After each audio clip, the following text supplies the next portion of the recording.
দর্শক সবাইকে স্বাগতম। এই মুহূর্তে আমি অবস্থান করছি ঢাকা শহরের রাজধানীর শাহবাগ মোড়ে। শাহবাগ থেকে খবর সংযোগের ফেসবুক লাইভ থেকে সরাসরি যুক্ত করেছি আমি ইহসানুল হক। আপনারা জানেন যে মানবতা বিরোধীর অপরাধে জামাতের নেতা এটিএম আজহারুল ইসলামকে কিন্তু মৃত্যুদণ্ড সাজা দিয়েছিল। তারপরেই কিন্তু দীর্ঘদিন তিনি জেলে অবস্থান করেছেন। আমরা যদি আর একটু বলে থাকি, জামায়াতের নেতা এটিএম আজহারুল ইসলামকে মুক্তি দেওয়া হয়েছে।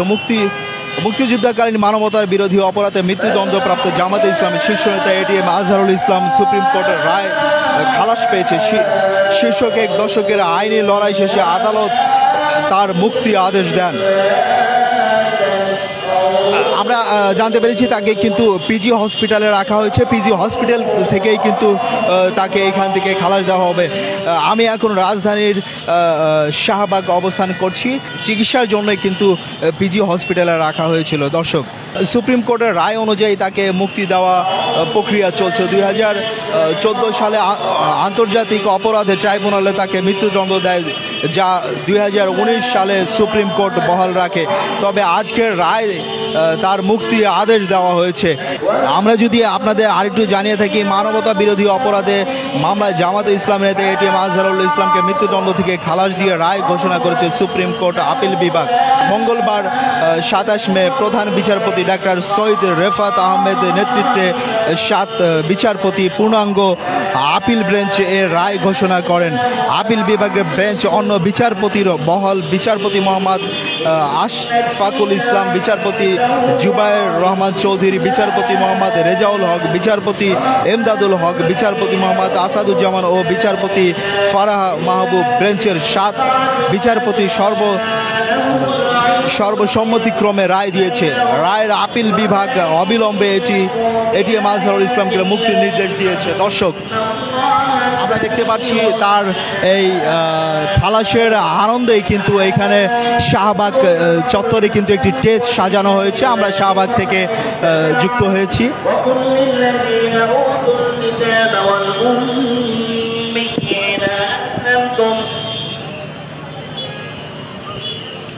সামনে যে সমস্ত ভাইরা আছেন পিছনে চলে আসেন, রাস্তা ছেড়ে দেওয়ার জন্য অনুরোধ করছি। এখানে স্বেচ্ছাসেবক ভাইকে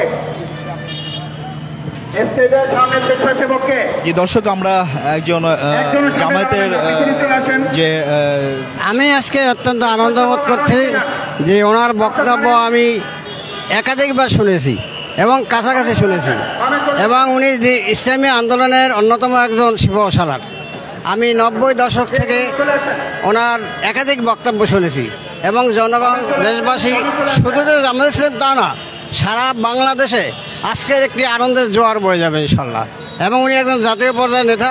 ওনার সম্পর্কে আমরা অনেক জানি, শুনি, এবং আমরা একই সাথে অনেক বৈঠকও করেছি, এবং আমরা দেশবাসী সবাই মিলে আনন্দ, এবং আমাদের গ্রাম পাড়া মহল্লায় আজকের যারা ছিল তারা সবাই আজকের আনন্দ প্রকাশ করছে।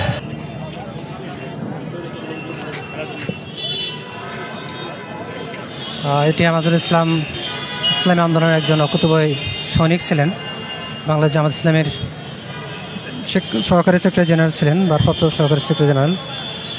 উনি আওয়ামী লীগ ফ্যাসিস্টদের সেই সময়কার যে বাংলাদেশ জামাত ইসলামের উপর যে নির্যাতন নিষ্পেষণের স্টিম রোলার চলছিল, তিনি তখন সকল কিছুকে উপেক্ষা করে ইসলামী আন্দোলনের হাল ধরেছিলেন। তার কারণে ওনার উপর সব ক্ষোভ, সরকারের দলের সব ফ্যাসিস্টদের সব ক্ষোভ তার উপর পড়েছে। তাকে তৎকালীন সরকার অন্যায়ভাবে অ্যারেস্ট করেছে। অ্যারেস্ট করার পরে মানবতাবিরোধী অপরাধের মামলায় তাকে অভিযুক্ত করে তাকে ফাঁসি দণ্ডিত করেছে সম্পূর্ণ অন্যায়ভাবে। এটিএম আজহারুলের মুক্তির জন্যই কিন্তু তারা শাহবাগ চত্বরে কিন্তু দোয়া করবেন, তার জন্য খাস দিলে কিন্তু দোয়া করবেন। 4 জনে কিন্তু স্টেজ সাজানো হচ্ছে। আমরা যদি আরেকটু বলে থাকি, ঢাকা শহরের রাজধানীর শাহবাগ কিন্তু একটি ব্যস্ততম জায়গা। সেখানের কিন্তু আর একটু পরে কিন্তু এই রাস্তাগুলো বন্ধ হয়ে যাচ্ছে। আমরা জ্যামজট কিন্তু দেখতে পাচ্ছি। দর্শক, যারা ঢাকা শহর আজকে শাহবাগের আশেপাশে চলাফেরা করবেন তারা এই বিষয়টি মাথায় রাখবেন। দর্শক, মুক্তি পেলেন জামাত নেতা এটিএম আজহার। আমরা যেমনটি দেখতে পাচ্ছি তিনি এই হাসপাতালের ডি ব্লক থেকে তিনি মুক্তি পেয়েছেন, বাংলাদেশ মেডিকেল বিশ্ববিদ্যালয় হাসপাতাল। তিনি এখন সমাবেশের উদ্যোগে বের হয়ে যাচ্ছেন। দেখতে পাচ্ছেন এখানে প্রচুর নেতাকর্মীদের ভিড় রয়েছে।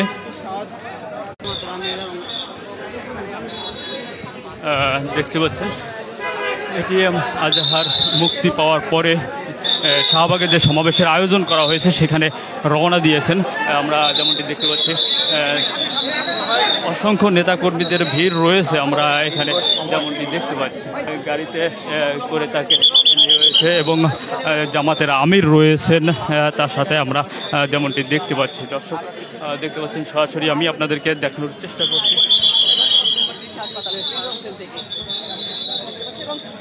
পিজি হাসপাতালের জন্য ডি ব্লক থেকে তাকে আসলে মুক্তি দেওয়া হয়েছে।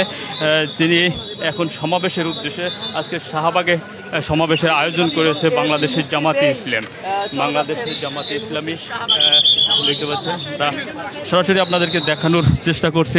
মানবতা বিরোধী যে অভিযোগ ছিল সেই অভিযোগের যে আপিল বিভাগে আপিল করা হয়েছে, সেই আপিলের ভিত্তিতে তিনি মুক্তি পেয়েছেন।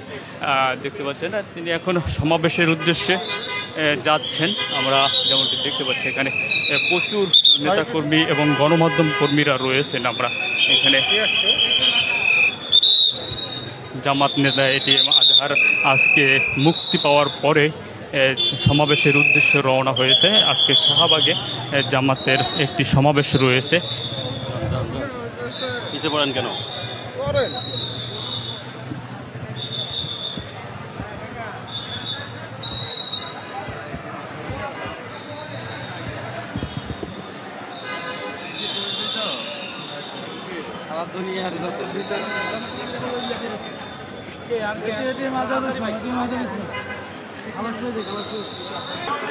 দীর্ঘ কয়েক বছর কারাভোগের পর তিনি আজ মুক্তি পেয়েছেন। জামাত নেতা এটিএম আজহার। জামাত নেতা এটিএম আজহার মুক্তি উপলক্ষে সমাবেশের আয়োজন করেছে বাংলাদেশের জামাতে ইসলামী। আমরা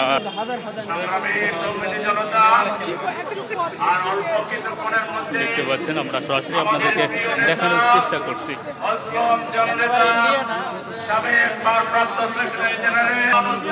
হ্যাঁ, আমাদের আর ভালো লাগছে, অনেক ভালো লাগছে ইনশাল্লাহ।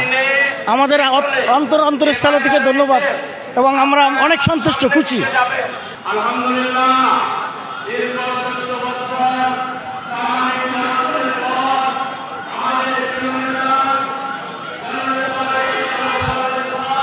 দর্শক, দীর্ঘ কয়েক বছর কারাভোগের পর অবশেষে মুক্তি পেলেন জামাত নেতা এটিএম আজহার।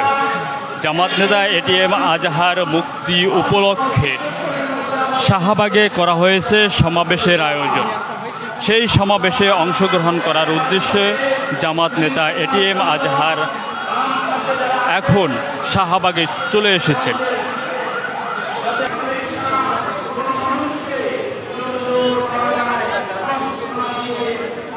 দর্শক, মানবতা বিরোধী অপরাধের থেকে তিনি খালাস পেয়ে আজকে মুক্তি পেয়েছেন। মুক্তি পাওয়ার পর বাংলাদেশের জামাত ইসলামী আয়োজিত সমাবেশে যোগ দেওয়ার উদ্দেশ্যে তিনি শাহবাগে এসেছেন।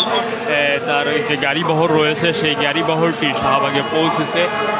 সরাসরি এখানকার যে পরিস্থিতি দেখানোর চেষ্টা করছি।